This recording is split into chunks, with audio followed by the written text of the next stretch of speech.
Call meeting order at 7. Pledge of allegiance. Pledge allegiance To the flag of the United States of America, and to the republic for which it stands, one nation, under God, indivisible, with liberty and justice for all. It's like sitting in the front row at the theater. Okay. Approval of minutes. Make a motion, we approve the minutes. Motion made by Mr. Pshinski, seconded by Mr. Pfaff to approve the minutes. Any discussion? Mrs. Riddell. Yes. Mr. Connor. Nope. I mean, yes. We'll let us down. Okay. What's your name? Tom Pfaff? Mr. Pfaff? Yes. Mr. Pshinski? I'll vote yes, passes 5-0. Next, the approval of claims. I'll make a motion we approve the claim. I'll second. Okay, motion made by Mrs. Riddell, seconded by Mr. Conning to approve the claims. Any discussion? Now that I found a sign. Mrs. Riddell? Yes. Yes. Mr. Pfaff? Yes. Mr. Pshinski? Yes. I'll vote yes, passes 5-0. That we broke the ice, so you Mhm. loved it. Next, We planned this, Oh, right? yeah, we did. sewage. Alright, our fix that the engineer came up with on the grid system of changing the speed reducer and speeding the auger up, that was installed 3 weeks ago. Since then, we've used 12 40-pound bags of floor dry to get the material upstairs. It's not showing any improvement. I sent Don an email and let him know that, and I never got a reply back. And also, I have not got any of the results on the grid samples that he had us grab and send to Illinois to have analyzed. So I really don't have anything to report to you there. You did samples before and after, that's what they were, right? Yeah. Before the, Yeah. okay. I haven't heard any results. Those, I think I ran those either the day or the day after the last meeting, so it was about a month ago. Okay. Just thinking from them, the sludge seems like Dan isn't that going well too. Yeah, we're doing real good now, with Republic. I had a bag go out Tuesday, it was 14.6 tons. Shooting for 17, they said they can haul 17, so, that's what I'm working on. It's going good, I'm still real heavy and solids in the plant. I was kinda hoping towards the end of November of being caught up, but I think it's gonna dry down a little bit. So right now, it's basically about one a week, one bag going out a week. So, We've got waste management believing that they don't own the dumpsters, is that? you know, it's funny, that guy called me and raised all kinds of cane with me, and he told me he would call me back the following Tuesday and, get a copy of the receipt, and no call from him. So, did we get a last bill from them on that last bag? I think we did. I'm anticipating it was probably what we've been paying, about 1,800 or so. I think, yeah. I think so. Yeah, I didn't get the impression from them they were gonna cut us a break on that, but, you know, I didn't really expect them to, so.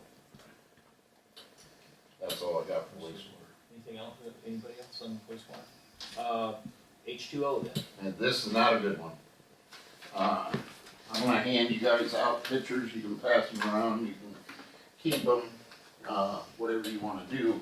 What I did, I took a pink marker and tried to mark, because it's kinda hard to tell. Wherever you see a perfect circle, a rusted circle, that was a pop rivet.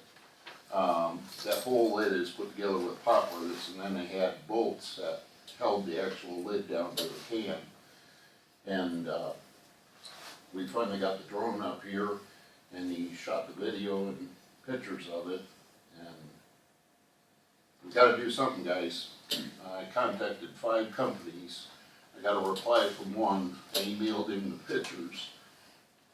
He called me back and he said, basically, you're looking at a new lid. It's probably got lead paint. It's gonna be expensive to re-lid it, and, you're gonna probably be in the same dollar range or more than it would be to abandon the thing and tear it down. So, As many times that's been painted, I'm surprised it still would have lead up there. I mean, yeah. Well, the lead's under the other paint. Oh, They just kept I see. coating over it. I thought they had sandblasted. So if they wanted to sandblast it now standing, you're gonna have to build a tent around it, basically, and sandblasted in Right. the tank. If they disassemble it, get it on the ground and take it somewhere else and do it, then that's less cost, but Could they weld it, do you know? could they weld it? I mean, I know when this was built, the technology was, Well, that's kind of what I wondered, if you have rivets missing, put good bolts in. Obviously, you'd have to have somebody inside to work the nuts, but put several good bolts in each plate and then grind the rivets off and go to all bolts. yeah. It's not, he's saying there's enough distortion in the plates. You don't really have a good picture of it. There's one where, Knock them out around, there's one where you can see where the plates are actually warped Yeah. and separated. He said that's gonna be your issue. He said right now you're getting rainwater and probably other things that are getting into the tank, because when the rivet breaks, the bottom half of it just drops in the tank. right, So, but the other issue with rebuilding the roof is you've got all the communication equipment up on top of it. They won't do anything with that. You'd have to have the vendors or who's ever involved with that remove the equipment, do the repair, and then reinstall it if you're gonna have it reinstalled. is there, other than, let's say, because, the way it is, obviously, because of it's town water supply in there. Is there any way we could abandon it for water use and still leave the antennas and stuff up there? You probably could. You're probably gonna need to do some kind of securing on those plates, because what's happening with the rivets now, with the plates being loose, is, on the wind and storms, it's just gonna continue to keep ripping rivets out. I don't know if you guys are familiar with a rivet, but when they initially built that tower, they heat them up. They have one guy that pushes them in, and then another guy beats the other end of it with a hammer. They don't actually fasten, but they just expand one end so they'll stay in place. But through the years, time, part of that bottom side of that rivet is rusted off, and then the movement of it, it just keeps working on the rivets, and they eventually, When it cools, it contracts yeah, to hold it, yeah. so, Well, the tower's an icon to the town, though. But but. you look at that and you think of Westville, maybe. What I'm gonna do is, continue to keep working on trying to get some pricing. I'd really hate to have just one company look at it. One of the companies I contacted was in Indiana, one was in Missouri, one was in Florida, one was in Michigan, so I mean, they're all over the place. Do you even have a ballpark figure at this point, Dan, as to what we're looking at? I would be guessing if I even, if it wasn't 129 foot in the air, I'd say we could fix it, but, I got dizzy just looking at the pictures. yeah, I mean, and the real purpose it serves, when we built the water plant, we put the other tower in, that would handle the town fine. The only time that tower is really useful to us is if we do maintenance on the tower at the plant, we take it out of service, then we could utilize this tower. Otherwise, what they do is they install what's called pop-off valves on fire hydrants. Right. You just pump live to the system, and if you build that X amount of pressure in, the pop-offs would just vent water like the fire hydrant Right. system. Yeah, because we used to always have, they used to put, always went back to the water plant, we didn't paint that. So I guess we can, if we can keep it up there. I just wanted to give you a heads up that you're gonna be faced with a decision that's, I've looked at our funds, we've got money to cover it either way. If I were betting or guessing, I'd say 75,000, but that's just a better guess. I have no idea. Yeah, we'll get some prices and see what options we have. The other thing I can do, I can shut it down and pull it out of service right now. All we're doing with it right now is it's a ballast. Once a day for a half hour, it pumps the water out of it, and then the atmospheric valve lets the water fill back up to the level. So really, 60,000 gallons, and we're running 120, 130 a day. I mean, if we were to utilize that as our only tower, we're turning it over twice a day. It's Yeah. not that much. Before we built the old plant, we were turning that thing over quite a bit. What's the new one, 250? 200, 200. so. That's all I've got in water, other than I was gonna ask, I can't seem to get hooked up with the engineer to get an answer on our VFDs at the water plant, but we flushed hydrants two and a half months ago, and we're getting air back in again. It's, with my staff level at what it is, I can't commit to flushing every 3 months to keep ahead of it For the water, for the air. cloudy. Yeah, we need to do that so we can get that ahead of the plant. You have some quotes on that as well. Yeah, I had prices and everything. Couple quotes. Peerless Midwest was the lowest bidder, and I did not bring the prices with me, but I thought 27 or 29,000. And, that would be beneficial if we did remove this tower and we were gonna pump to the system. We could slow the high service pumps down to the point where we're not trying to put 1,000 gallons a minute into the system. You know, the motor would slow down and speed up as demand increased. So I would think that ahead of this, whatever happens with this would be beneficial down the road. Yeah, just, what about if the correctional center does hook in with that? I mean, they're gonna See, be, they never addressed that in their study. And my understanding, I know we're gonna have 2 meters out there, but nobody ever said, we're gonna put check valves in, and what goes through the meter is strictly theirs. right. You know, we wouldn't be able to draw back from it. Well, I guess, I mean, like, we're worried about if your demand fluctuates, it's gonna speed up and slow down the pumps. Right. As a plant, but if they're pulling, 300,000 gallons of water a day, is it gonna be running? Well, Is it still gonna be actually, where it's gonna be fluctuating, or is that? the best way to look at it is, right now, you've got a valve throttling that pump down to 750 gallons a minute. Okay, if 750 gallons a minute is not enough for demand, then pump 2 comes in and you have a combination of 1,500 Both of them. gallons a minute. You can't get them any slower than that. Okay. If you VFD them and your demand is 1,000 gallons a minute, you can do that with your pumps. You know, or if your demand is 1,600 gallons a minute, they'll come up to full speed. So I think if the prison came, that's still an advantage, because none of their preliminary work showed doing anything with the filters or the high service pumps. We were looking at the feasibility of a 3rd well. Right. So none of that would be affected. I guess my concern was is if we do this, spend that money, and then a year and a half, it's Yeah. not being used. You know, if we can limp by for a year and a half without it, when we're not gonna need it, as opposed to, If you'd bear with me for just a second. Okay. 1,500 times 1440. It's something like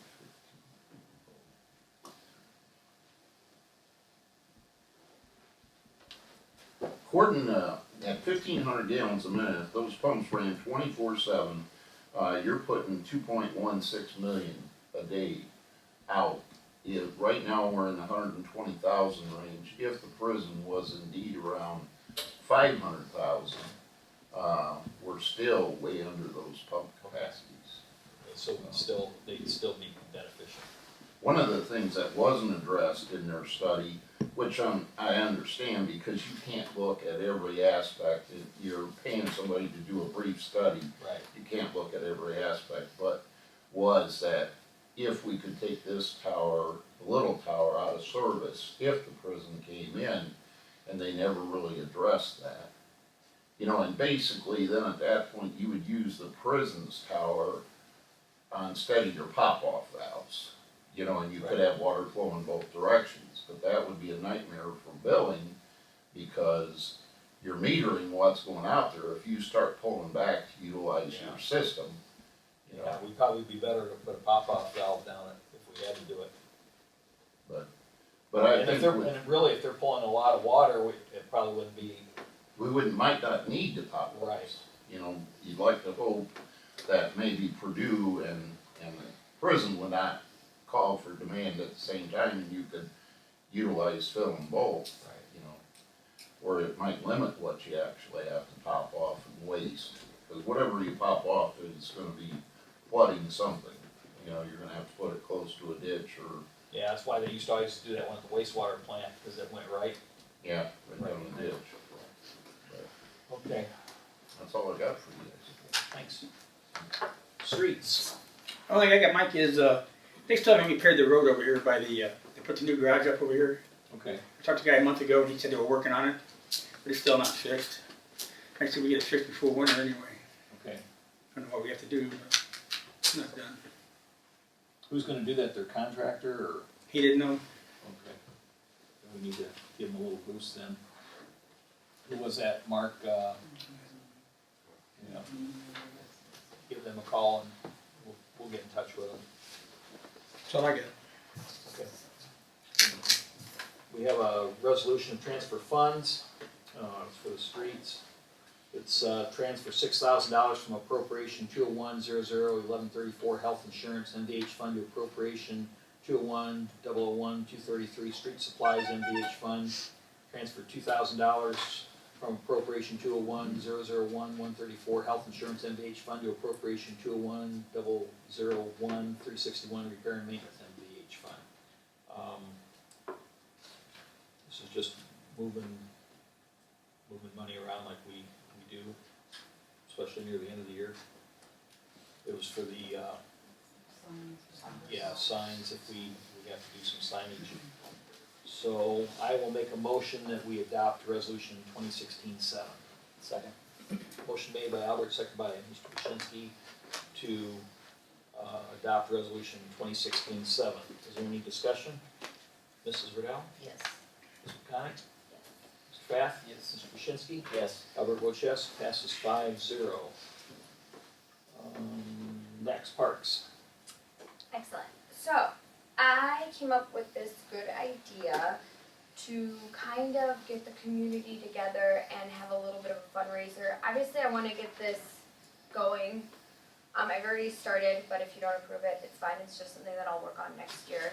But ultimately, I would like to get my foot in the door with it and then have this be like an annual thing.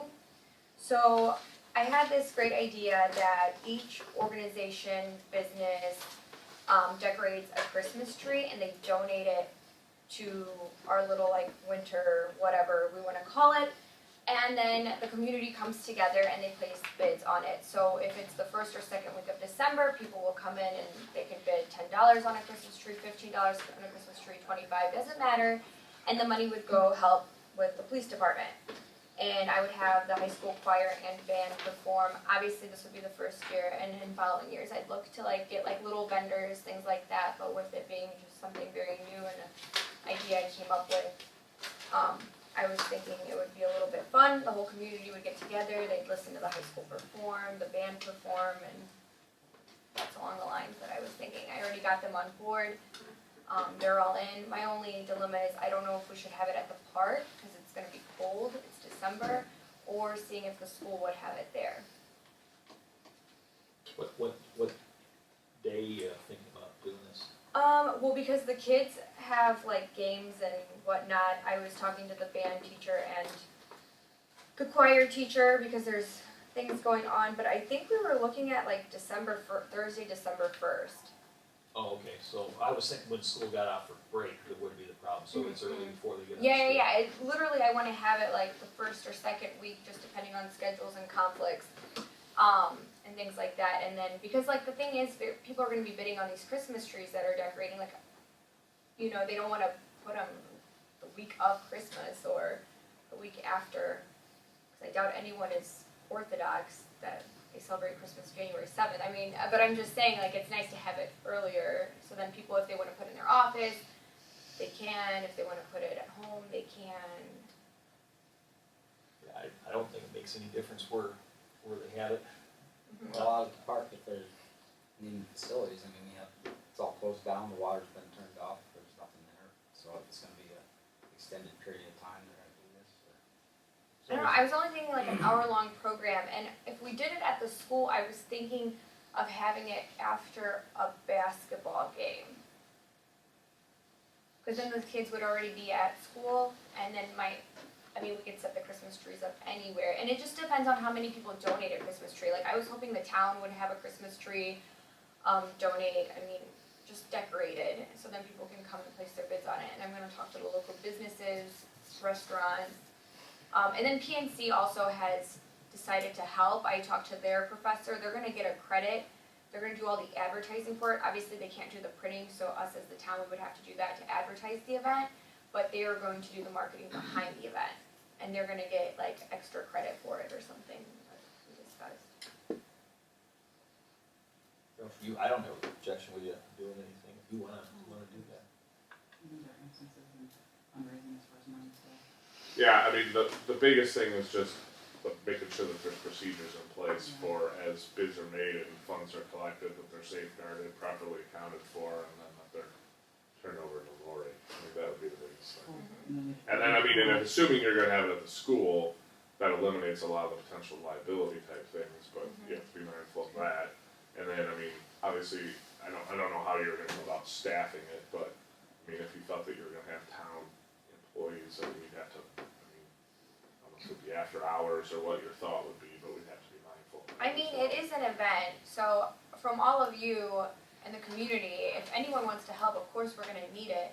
But I'm not looking to pay anybody for this. This is a fundraiser. We're trying to help our local police department. I'm trying to provide that synergy with the town, the school, and Purdue Northwest.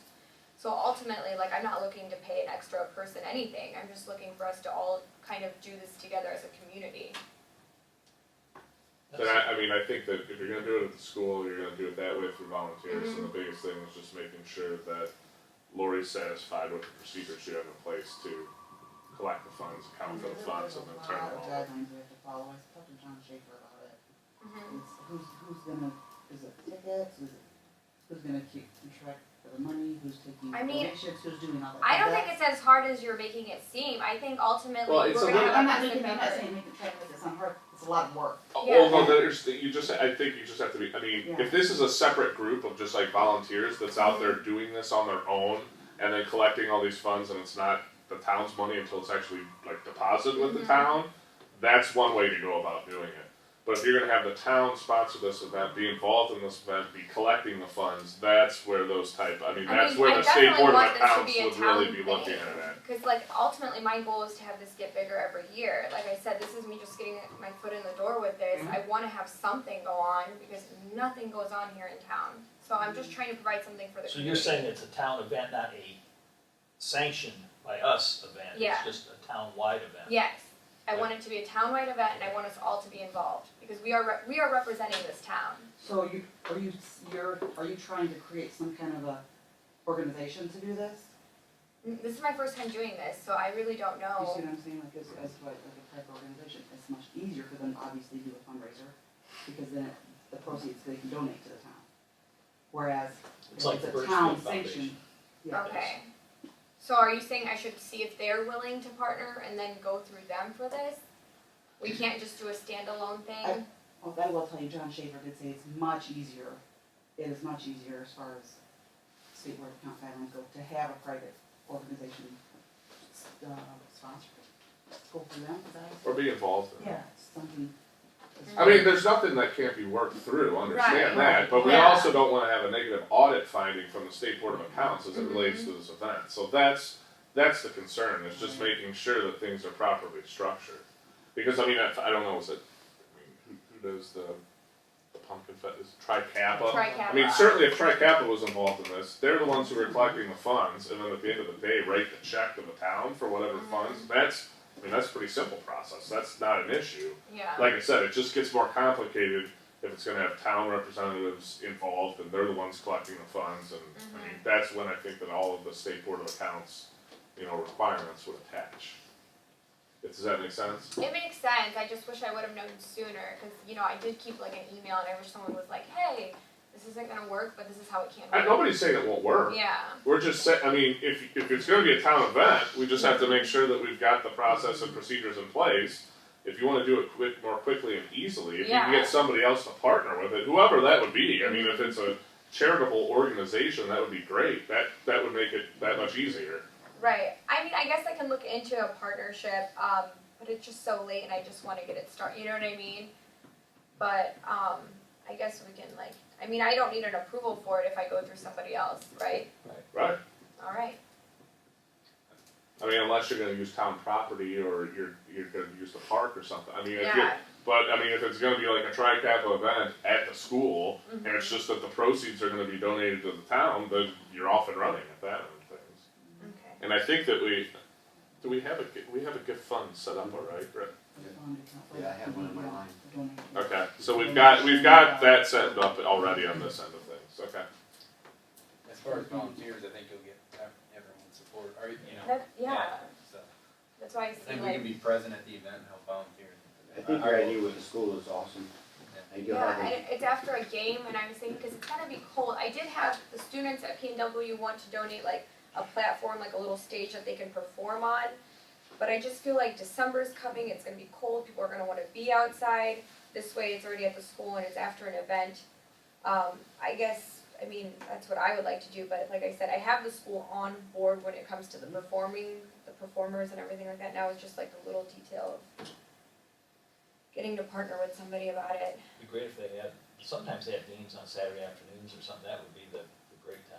I know, I just felt like a weekday, you just ensure like all faculty will be there, it's after work, people have something to look forward to, like I feel like a Saturday, people would be like, Saturday, I'm going to Aunt Becky's for lunch or something. And I think, Olga, that just not to keep beating a dead horse here, but it all comes down to public funds. Yeah, I mean, if another organization gets involved, they don't really become public funds until it's donated to the town. okay, If the town's more involved, if the town's the one that's really hands-on in this, I mean, literally the moment that they come in, whatever the bids would be, I mean, they're public funds at that point in time, so we have to treat them like any funds that flow through town hall. That's the biggest thing. okay. It can be done, I mean, Yeah, it's just, I know, I guess what I'm just a little bit frustrated, but I mean, I can do it and I have people that would probably be more than willing to work with me, so, I mean, if I just wish I would have known this earlier, like I said, it's my first time.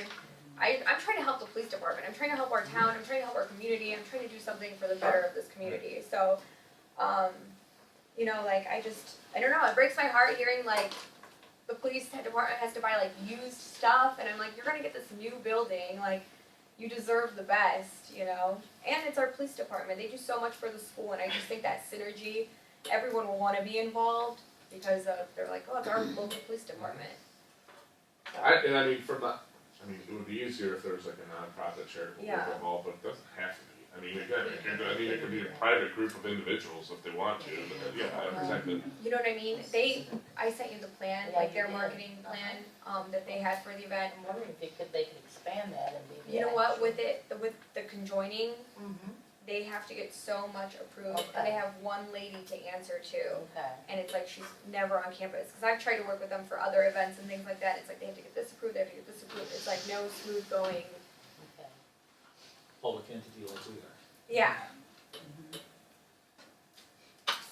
Alright, so I guess that's all I need to know, but so if I don't need an approval and I partner with some, I'll try the Birchfield, I just don't know if that's their thing Well, I was though. giving you an example Yeah. of a public group that Mhm. it's not, they do the fundraising, then give us the Yeah, check at the end of the day. I can see, I can, Try to get it. I don't know, I feel like TriCap, but they're all like on vacation now, because they work so hard all year to put up the pumpkin festival, they don't wanna do anything, like, you know? But I will see, and I will keep everybody posted. Ethan, could it be a school event?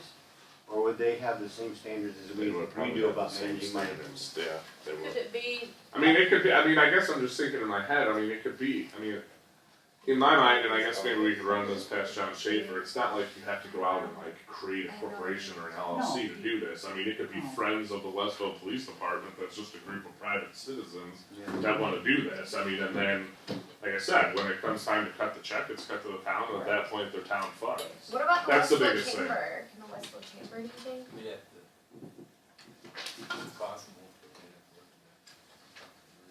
Yeah, now that I'm thinking.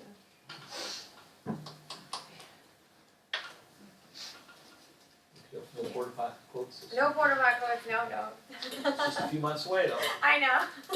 The anticipation. Yeah. I know, everyone's excited about Oh, it. the I made such a great presentation last time, you know? You did. Marshall Mercer. Sir, for the month of October, we had 427 total calls for service. 178 of those were traffic stops, so we've been hovering around just under 200 a month for quite a few months, which is pretty much where I want to be, because bad guys drive cars. We had 10 assist other agency calls, 13 crashes, and 11 ordinance violations. So we stayed busy. You'll notice I put our individual stats up there. I just made one copy. You'll see that Ian and I dropped off quite a bit for the month. We had school in October, and we've been tied up for quite a while now on a burglary we've been working on. So it's taken us off the road for quite some time. The other thing on there is the Civil Service Board. Ethan and I have had some pretty long conversations, and I think we have the same ideas. I'd like to put something in place for the police department utilizing the Civil Service Board.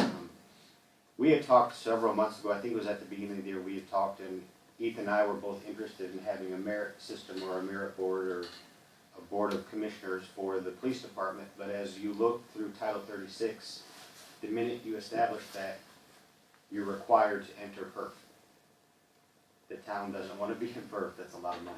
That's 21% of our salary going to a pension, and that's a lot of money.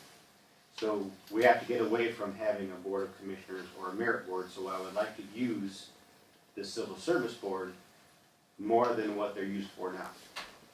Right now, they're put together and they're used, the only time they're used is for a disciplinary process. And I have a system in place now where Ian and Heather are evaluated twice a year. But my evaluation of Heather and Ian should be checked by someone else. I should have a conversation with them, and they should see that they're being rated fairly, that I'm going to the proper measures, and that if they're getting an exceptionally high mark or an exceptionally low mark, that it's documented in there. And right now, we don't have anybody to do that. We need some checks and balances. So I would like to use the Civil Service Board to do that. I talked to a couple of the members, and they were on board. They thought it was a great idea. They'd love to do it.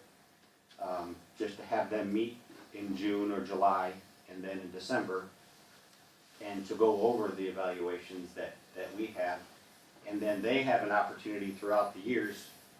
They're not just seeing a disciplinary action come across their board just all of a sudden about an officer that they have no history on. If they have months. I don't think that can be over, I mean, it is just, I mean, with the one that we had to go through, Yeah. I mean, you take the Civil Service Board members who volunteer their time, they're kind enough to do that, but only meet every couple of years at best when we have the type of an issue that comes in front of them. Really, I mean, unless they're, you know, somebody who regularly checks in with Darren or others, really don't have any involvement with his department, and then all of a sudden they're faced with immediately having to make a decision as to discipline or upholding it or, you know, reversing it or whatever it would be. So Darren and I had spoken at length about just trying to open the flow of communication with them, to let them be a little bit more familiar with the department, with the officers, with how evaluations and things are like that are done. So, I mean, hopefully we don't have disciplinary matters that have to come in front of them all that often, but so that for those times, they are somewhat familiar with how things work. And I don't know what we have to put in place in order to, do we have to have an ordinance, I don't know how that works, to say, okay, the Civil Service Board will meet twice a year for these purposes. I don't know what we do to establish that. And along with that, I would like to ask that the town board appoint a rating officer for me. You know, I work at your leisure, so as a safety measure for you and a safety measure for me, I think that you folks should should take part in evaluating what I'm doing for the community. Right now, I mean, things just kind of go unchecked until something comes up. And you guys should look at what I do. And you should be involved in it, and someone should rate me and kind of keep track of things. So I would like to ask that we put something in place where we do that.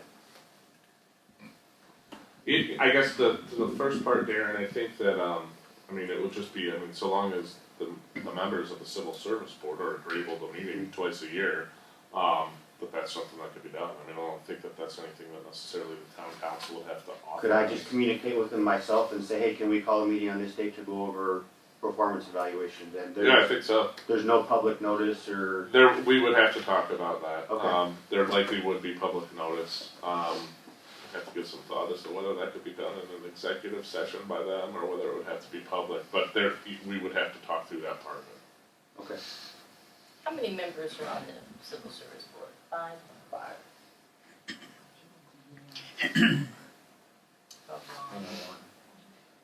Ron, Tom, Lisa May, Jeff from Purdue, Jeff White, That sounds great. Jeff White, and Corporal Rodriguez from Michigan City. I talked to Corporal Rodriguez and Jeff White as the two that I talked to. I see them on and off, and they both agreed that they'd be willing to meet twice a year. So what you're saying for your review would be to council people, do you wanna? However you guys would want to set it up, and Or are obviously I think, volunteers? I don't know what's involved with that, Ethan, do you have to, does somebody appoint it, I don't know how that works. I mean, it makes some sense that person, I mean, would it make some sense to have that person be the liaison? I mean, one and the same person there to do that, or, I guess, I don't know, Regina, what would your thoughts be? I think it should be somebody besides me. okay. I can give input into what my working relationship is, but I think I'm too close. And I guess, Darren, I guess I should have been a little closer. Was that specifically just for you, for like evaluating you? Is Yeah, that what you were thinking, or was yeah, that just, okay? Yeah, I think there should be a check and balance for what I do. Mm-hmm. I I literally, it says in the statute, I work at their leisure, so Mhm. really you guys should evaluate me. But did you also want them to kind of, as you would be reviewing Ian and Heather then, to be able to run that through, or did you just wanted to run that through the civil service? I'd like to board? run that through the civil service board if I can. Okay. Does that kind of add up in your thinking, the way things, we had talked about Yeah, the merit board, but I don't think that would be a great idea. So it kind of takes place of a merit board, we're accomplishing the same things, and we're establishing some checks and balances, but we're just using the system that we already have. I have a suggestion, and I'm only gonna say this because you have 2 council members that are liaisons to departments besides me. So I would say that Tom and Jim would make an excellent review board or evaluation board for you, and I would give them input as to what I see and what deals that I mean, the only thing I would add to that, Regina, is that, obviously at any point in time, this council could schedule a meeting to discuss, Darren's job performance. And that could be done in executive session, there's no doubt about that. Yeah. But to the extent you wanna have 2 people kind of be more regularly in contact with them about that, and then they can report back, that could certainly be done as well. And that way it takes me out of the picture, and being liaison, one of your key roles and duties as a liaison is that you are a spokesperson to the council for that department head. So, in that department, so that I'm rather uncomfortable being the one to do that. But I have no problem with Tom and Jim doing that, if they don't mind. I don't want no part of it. No, I don't think Oh, you really? should. I don't really like him, I know, I heard that. so, I read that in the paper. no, Jackie, I do. So you guys will just set up time and Yeah. I think that's great, Okay. yeah. And is that something you just wanna do once a year? Would that be enough? I think annual is fine, Hmm. don't you? Okay, and the only thing I had on the agenda is the parking ordinance, and I think there might be some discussion with that, since the email came out with Ethan, I think some town board members had some ideas, so I think you guys might have some discussion on it. Okay. I've got the ordinance, do we have some discussion we wanted before we I think so, even talk to the ordinance? yeah, I think we have to talk about it a little bit. Yeah, I think that there was gonna be some discussion about how we were gonna go about implementing some of the non-parking areas of Okay. that subdivision. I've got originals here, so, you guys have one? No. And that, so everybody understands, the copy I just handed out, and I guess I only have 3 copies of. I got Well, one. that's Somebody okay, need- yeah. I've got an extra. Okay. That's the exact copy that I emailed out. I didn't change anything, cause I kinda wanted to let you guys discuss it first. I didn't wanna just kinda guess as to what you wanted to do with things. So that was basically to start the conversation. Yes. You want to talk about what you sent out? Yeah, I looked through and I think it's a good ordinance. The only thing I was gonna suggest doing was to kinda, and I understand the concept of putting it all out there at once, so it's all done, over. I was thinking it might be worth implementing the first step of just no parking on the commercial drive Allen John. And I think it's in the main trafficked areas, and then leave off the parking on the side streets. Just to, cause that only affects 13 homeowners, I think, or a lot fewer homeowners. If we implement it to the whole subdivision, all of a sudden, you might have a lot more people. My thought was if we implement this first change and it works, and we don't get too much after that, I mean, we could always implement it past that. But I was wanting to see if we could just implement just the main drags, the most trafficked areas, no parking, and see how it works out. But I do understand, I know you, as far as like the winter, Yeah, plowing, it's about it's plowing, when yeah. you And got cars sitting on one side, you got cars sitting on the other side, next thing you know, they wiped out 3 mailboxes, it's difficult. I think, and I I think think it ought to be also put in fire place, truck did. all of yeah, that's, The big. what brought this up is fire and EMS can't get down those side streets. Gotcha. So that's actually what sparked my interest in it, is because Okay. Sean Jacks actually came to me and says, hey, we can't get through there. So Dave that's, Funkhauser contacted me about it. We cannot get down here in the wintertime. Cause That- people don't have to move until 3 inches of snow. Well, we're plowing before 3 inches of snow. And then people don't move, and they're parked side by side. I can't get my plow through there. So we have to turn around and wait till they move to even get in there. So actually, this is addressing a safety issue. Yeah, absolutely. My opinion would be no on-street parking at all in that whole subdivision. I think Michigan City, I mean, seriously, from I mean, November it's, to April 1st, has. instead of no just doing parking. one section, do the whole They subdivision. do. They have snow zones, I think it's called. Yeah, I think Alan John has pretty much showed you what it's gonna be like once with the contractors, they start getting residents in there, that's gonna be bad. When there are 3 inches of, do you go out and ticket them then? Yeah. Those, if Bubba lets you know where Yeah. they are? We've Okay. ticketed and I got told a couple. Okay. But the problem is they don't move until there's 3 Sure, inches of snow. sure. Yeah. And in the meantime, we're trying to plow and you can't plow. Yeah. But the problem with cutting off just like Alan John, to me, the people's parked there now, they'll be parking on the side street. Gotcha. So that's gonna make it more congested. Makes sense. Yeah, I thought about that. I mean, I don't know what would be involved, I don't know what the impact on the neighborhood would be if you did just no parking altogether, I don't know. I know when they built that subdivision, when the homeowners were gonna take over, they were having no on-street parking at all, in the whole subdivision. Because the roads are too narrow. Yeah, I was gonna say, it wasn't built to have parking. Right. No. That's the reason I want. Exactly. Is that why it's so narrow? Yeah. That'd be it- like Is me that parking, the- that'd be that's- like me parking out in front of my house on Gulf Bridge Street, You're right, and the school buses can you're just go right, around. you're exactly right, Bubba. It would be When- cheaper for us to use the signage, When be the cheaper flat- just doing it that way instead of trying to decide one side, not the other side, this side. When the flats were all approved, there wasn't any parking, Right. that's right. That's just happened, doesn't it?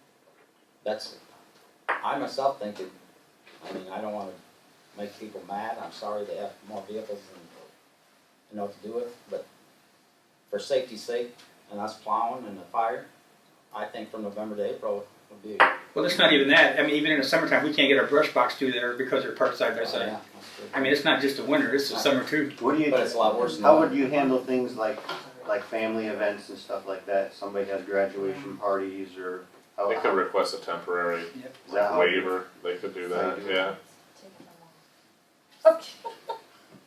My question is, what about basketball hoops? Yeah.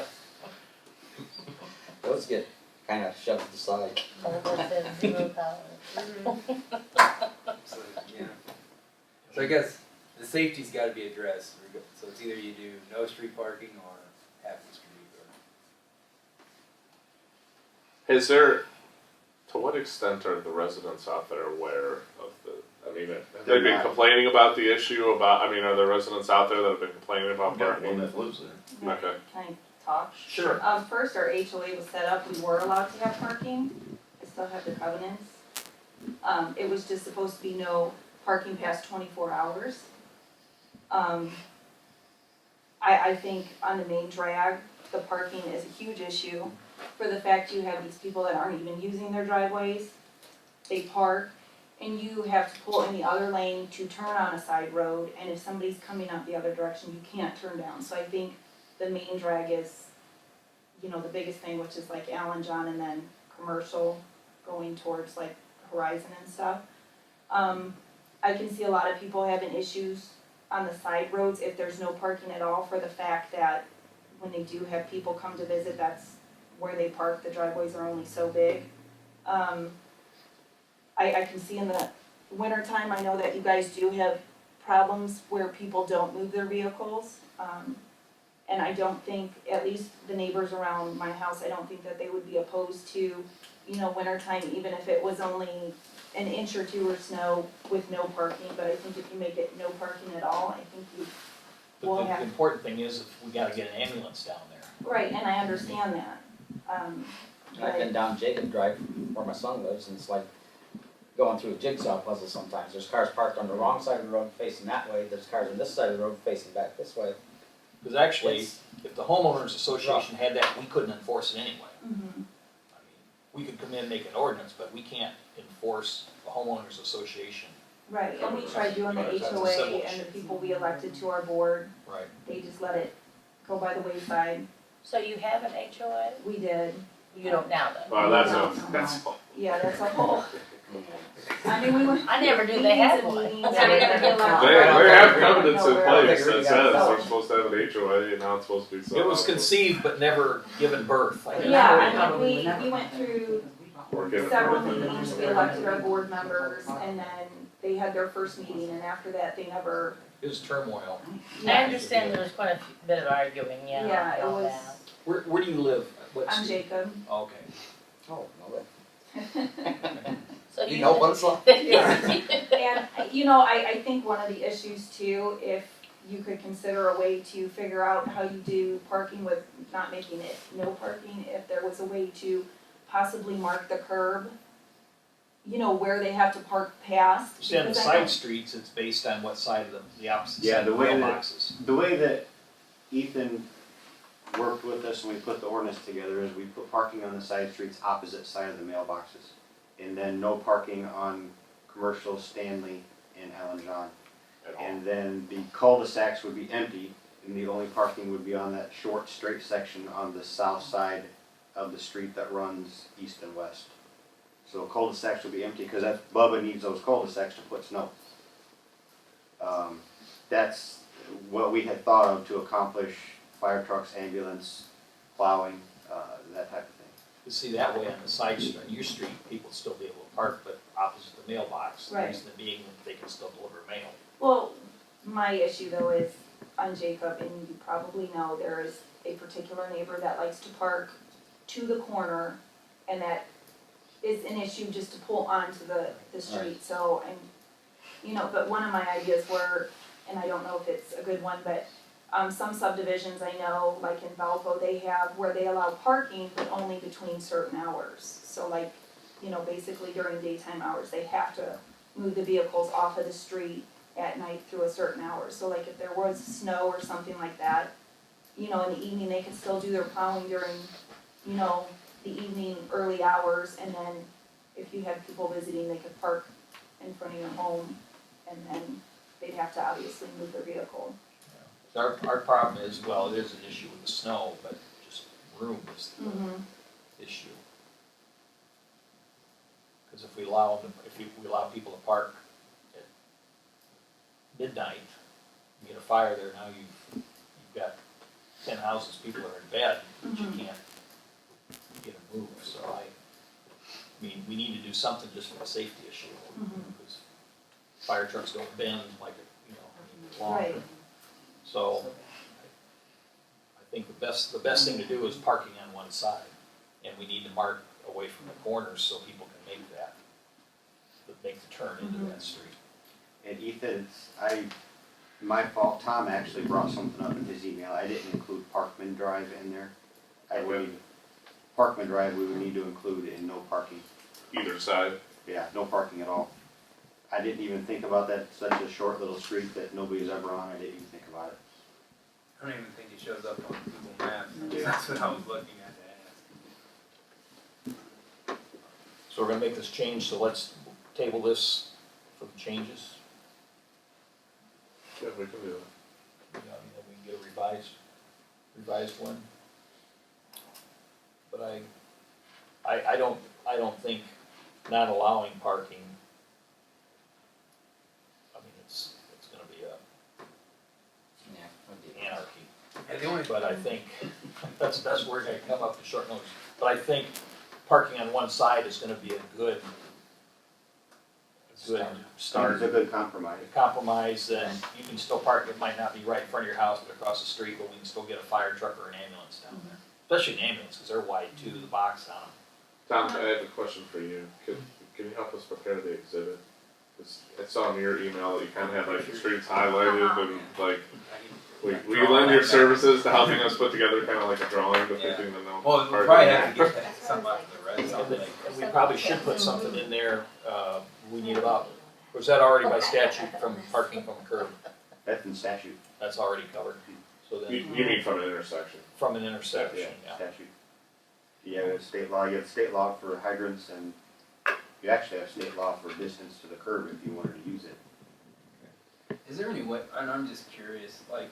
In the signage we would buy, could we put signage in just to make it clear that there's no parking so close to the, Bubba, can we? Yep.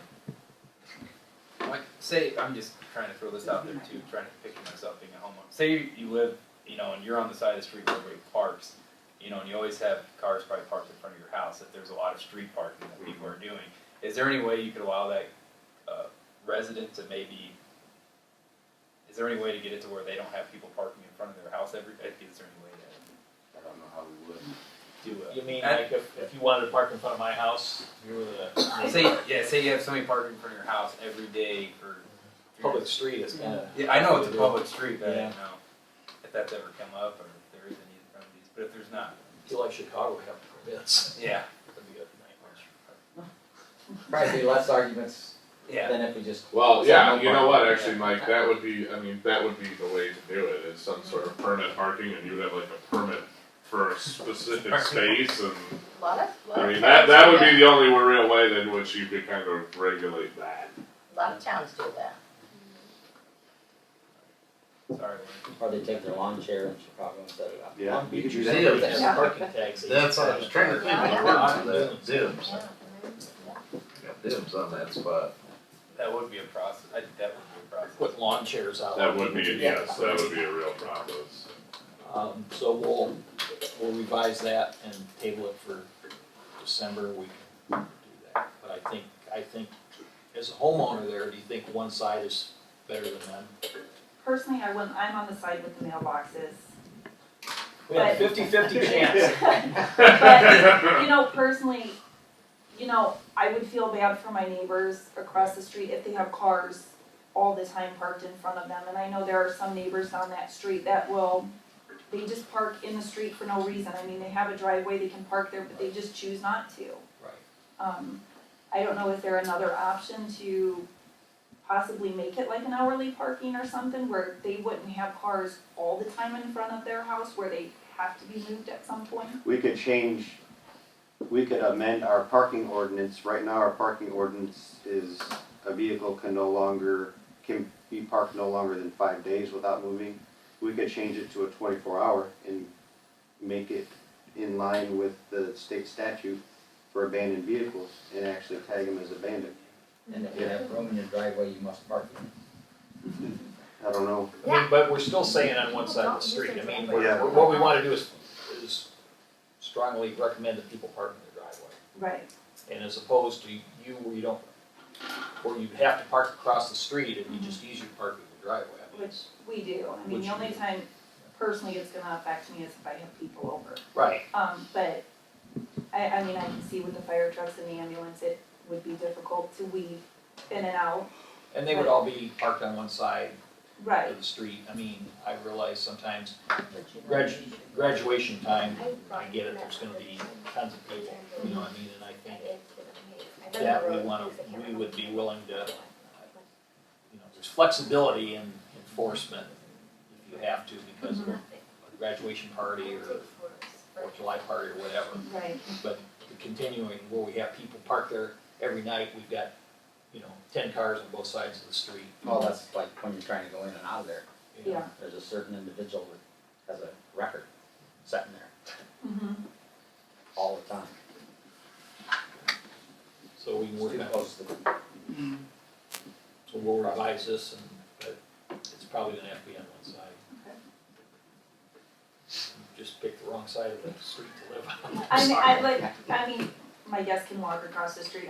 I know there's some neighbors that are gonna get stuck having cars all the time, so if people have to at least move their vehicles once in a while. And it's not, we just don't wanna see people park on the street. Right, We just don't, don't wanna see something bad happen if we have to get a fire truck. right, and I understand that. Or worse yet, an ambulance, cause there's probably a better chance of an ambulance having to go down through there than a Should- fire truck. Should I start breaking the ice? I mean, I can put it on the department's Facebook page that this is up and coming. We can put it on the website. I mean, Your neighbors, you know. we're gonna get blown up, but, I mean, I could start breaking the ice, so maybe it's not such a shock if you guys would like that. I think we do it. Read it, my opinion is read it and approve it one month, then go the next month, don't, you know, like we normally do it. Yeah. Suspend the rules and do it, we'll make it out a little bit too. And obviously, I'll do the same thing. I'm not just gonna go out there and start hammering people with tickets. I'll go through the warning process and do a transition period. And it might not be bad to let it out a little bit because Bubba's gonna be plowing snow probably pretty soon.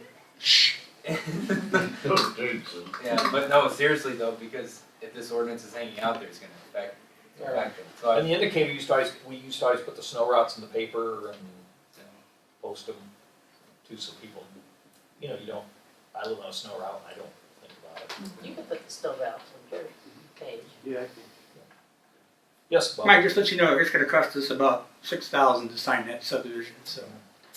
I'm just letting you know that people's gonna start complaining, because we're gonna put in signs and posts in the right of ways, and they're not gonna like that either, so. You'll be getting calls on that. About what signpost where? We're gonna put the posts and stuff in the right of way, so. Yeah, but it's ours. It's gonna be ours, but it's gonna Yeah, be sorry. by people's houses that they mow, and they're not gonna like it, so. It's life Just in the city. let's see heads up. I mean, Life in the city. And in defense of the street department, I will say, sometimes it's hard enough plowing, period, without any vehicles. Yeah. And then there's only 2 guys that take care of this whole town, so, and the town's grown. you look at Immensely. last winter, you couldn't even see Right. out in the streets. I mean, you were plowing in a blizzard. And like you've probably been Michigan City, LaPorte, this place is pretty well maintained. Yeah, Michigan City forgets, Yeah. Franklin. Yeah. The Main Street. The Main Street, yeah. I was talking to you're by any chance not a nurse, are you? No. Okay, the reason I'm asking, I was talking to a lady that she had moved from Lafayette.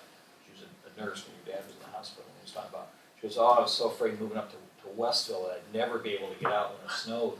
And she goes, I get out of my driveway down the street. Lafayette.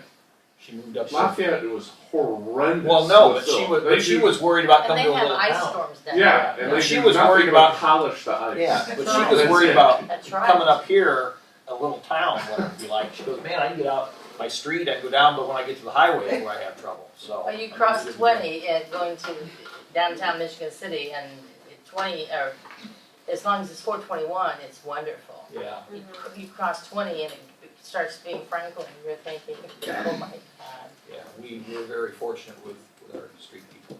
Could you call them and explain to them, Bubba, how to do that? It's his secret, it's like the 11 herbs and spices of Colonel Sanders. So we'll go on this next month, appreciate you for your input. For this, why we're here. Mike, do you want me to go ahead and order the signs and get them ordered or no?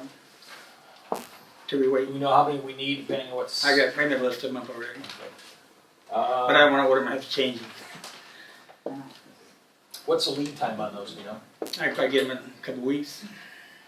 Better see what Darren wants printed on some of them. But we already got them. Well, if we wait, so it's gonna be 2 months before we do it, so we'll know more next I'll wait. month to order. Okay. That might be the best way. in case That's there's fine. changes. We did get the street light map and rate thing from NIPSCO. Yeah, Uh, that was Is outrageous. that for next year? After I cut my breath. Yeah. Yeah, that was a sizable amount.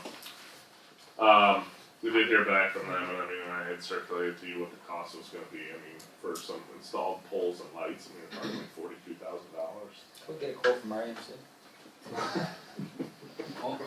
I was looking at other towns, and it looks like a subdivision, like typically, like, there should be that should be a fee, like typically your HOA would absorb, and wouldn't be part of the town's cost, especially on a subdivision, and that seems pretty standard within cities that they don't do.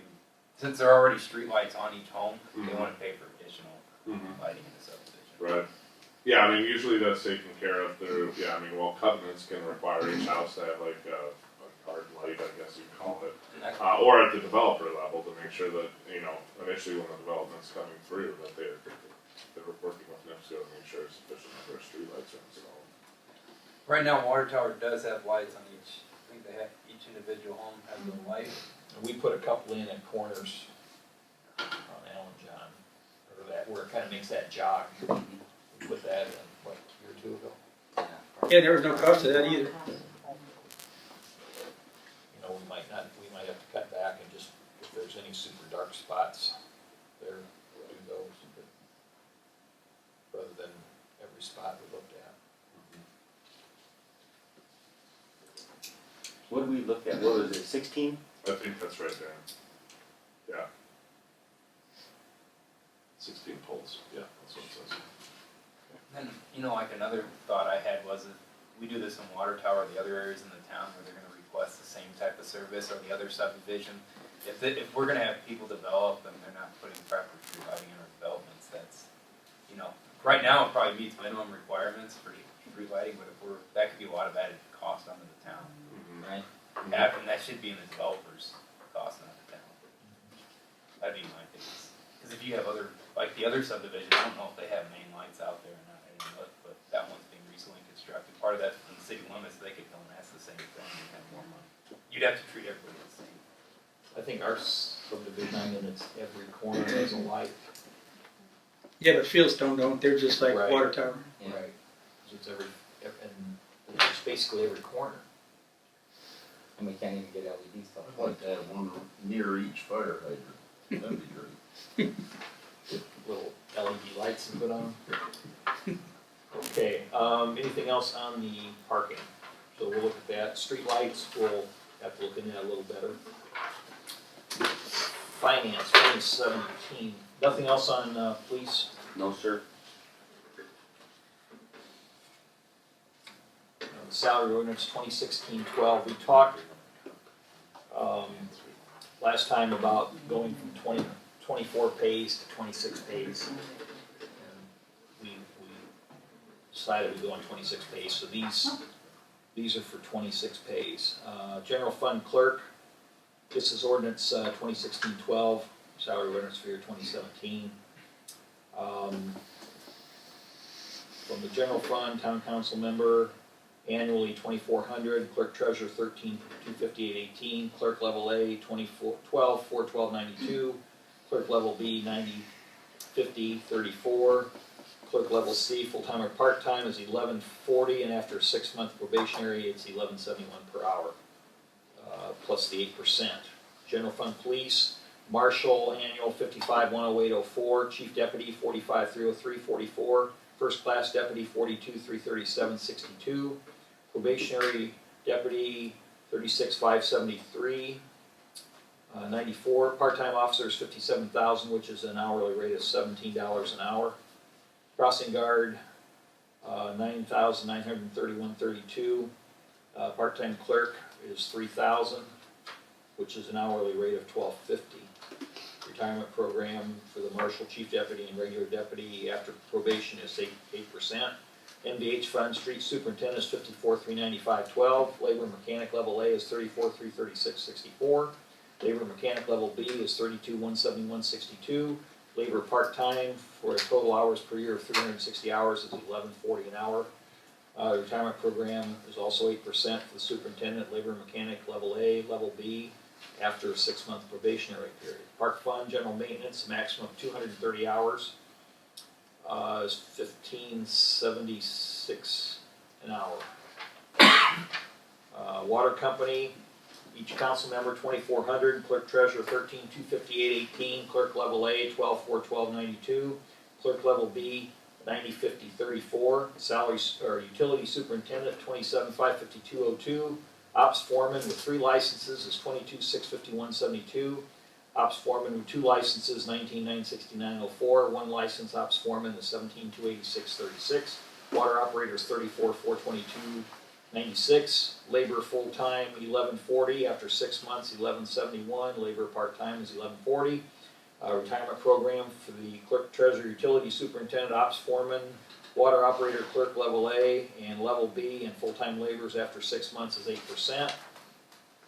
Sewage company, each council member 2,400 annually, clerk treasurer 13,258.18, clerk level A 12,412.92, clerk level B 90,50.34, utility superintendent 27,554.02, ops foreman with 3 licenses 22,651.72, with 2 it's 19,969.04, with 1 license 17,286.36, sewage operator is 34,422.96, labor full-time 1140, after 6 months 1171, labor part-time 1140, and also the 8% for the ops foreman superintendent, as we said before, on under the water part. And, geez, that's it. I'll make a motion that we approve ordinance 2016-12 on the first reading. That crossing guard, that's supposed to go to the school. Yes, it is. Yeah, We just renewed that. just renewed this Yeah, contract just before the school year. Yeah, that's great. I'll second. Okay. Motion to approve ordinance 2016-12 on the first reading. Is there any discussion? Mrs. Riddell? Yes. Mr. Yes. Panic? Mr. Pfaff? Yes. Mr. Bashinsky? Yes. Albert votes yes. Passes 5-0. I'd like to make a motion that we suspend the rules and adopt ordinance 2016-12. Second. Motion made by Albert, seconded by Mr. Bashinsky to suspend the rules and adopt ordinance 2016-12. Is there any discussion? Mrs. Riddell? Yes. Ms. McConic? Yes. Mr. Pfaff? Yes. Mr. Bashinsky? Yes. Albert votes yes, passes 5-0. And miscellaneous. I did have one item that I wanted to bring up to you. This was with regard, I had emailed you about the update to the comprehensive plan, for the past at least 6 months or more. The, plan commission has been going through the process of attempting to update the town's comp plan. Current comp plan was adopted 11 years ago in February of 2005. As part of the efforts of the plan commission, we've been in contact with representatives from Ball State's urban planning department, and they have indicated a willingness to work with the town. It would actually be part of a student project for the spring semester next year. As part of that, I mean, we have reached out to private consultants to see, whether they would be willing to assist the town with this, and cost estimates for that type of work, and those estimates range between $30,000 to $60,000. Ball State has provided us with a budget of $7,080.25. And so everybody, this would be a student project, but it's the professors that are overseeing things. And these professors are, I mean, this is what they do for a living. A lot of them actually moonlight as contractors themselves that go out and work with municipalities such as the town on this. So to the extent that the town council would like to move forward with that, I would ask that you basically indicate your willingness to do so this evening, because Ball State, like I said, they wanna set this up for the spring semester and need to know relatively quickly if we're gonna go forward with it. Lori's been in contact with John Schaefer about this. Because you've already adopted your budget for next year, this is not a budgeted amount. So this expenditure would need to be approved through an additional appropriation next year. Okay. Is that a not to exceed amount or that's a flat rate? That's a not to exceed amount. Okay, so it could be less than that. Right. Okay. And they will be coming here, That's correct. That includes travel. and, Right. and hotel rooms and everything. Yeah, that's cheap. This is, oh, yes, yeah. And the reason for this is just our does this have any effect on, like, if, for any other, I mean, obviously it's planning, but I mean, for any other programs that we would be eligible for, we would have to have this up to date, correct? Well, we've talked about Okra and their projects, and they've indicated to us on a number of occasions in communicating with them that we have to have an updated comprehensive plan to even begin the process of applying for grants and other funding through them. Which, the positive on that, Mike, is that if we do have this in place, it may be that we don't have to spend all of the money. We might be able to skip a couple of steps and get ready for the grant, actually put in for a grant. I'm just more, I mean, I know we need to do it or we should do it, but I guess I was just kind of putting it out there why we're doing it. Yeah, You know, because we would John, like to have a easy community readiness initiative is what we would like to do. In order to have that, you have to go through a process, and it's about $15,000, isn't it? Yeah, And if we can do this, and you still have to have your new comprehensive plan and have everything in place, if we get this at that price, I think it takes it to the third step of being able to get a CRI grant. And North Liberty has done this, so, and they have it online, which it tells you what they've done. And it's real interesting because when the planning commission gets together and we stop and talk about, with the old comprehensive plan, what was put in that and what our goals were, we have met a lot of goals and done a lot of things that North Liberty's already done. And they got the CRI money, they got quite a bit of money. So I think with this, I think we'd be ready to start our, Was just saying, was our last one done by the retired, what was that we did that was the retired? no, that was our ordinances and zonings and all That's that. what That was done, yeah. No, this one was done by the Vanderwall group. Right, okay. I was trying to think what we did with the Mm-hmm. Hickory's Zoning retired and guy, or ordinances, kind of yeah. more of a hobby with him than. Yeah, actually, it was, yeah. Okay, excellent. So I think the planning commission was recommending that you, that the town council approve us to do this. Okay, is that a motion? Yeah, I make that motion. Okay, I'll second it. Motion made by Mrs. Riddell, seconded by Albert to enter into the agreement with Ball State University to do the new comprehensive. Not to exceed 70, what was it, 70? some $80. Yeah. Right. Any discussion? Mrs. Riddell? Yes. Mr. Pat? Yes, sir. Mr. Bashinsky? Yes. Albert votes yes. Mrs. Aye. I just had to throw you off. I know, I was ready to say yes. I but know, I you saw skipped that, me. I saw that, that's why I did it. Anything else? Tomorrow's Veterans Day. Veterans, I think last several years, any veterans here stand up? I know you are. Not count the battles you've had with her, Yeah. but thank you for your service. And any of you that have veterans that are family members, thanks to them. That's why we're all here tonight, not speaking German or Japanese or Russian. Yeah. Polish. Polish, yeah, okay, we gotta get the Bashinsky back in there. Yeah. I will look for a motion to adjourn, and I will ask our So be friend it. with the Polish, if he'd like to make that motion. So be it. Okay, the French, Italian, or French, Irish, German, or whatever I am, in the second motion. Any discussion? Mrs. Riddell? Yes. Mr. Connick? Yes. Mr. Pat? Mr. Bashinsky? Yes. I will adjust, meeting adjourns at 8:16.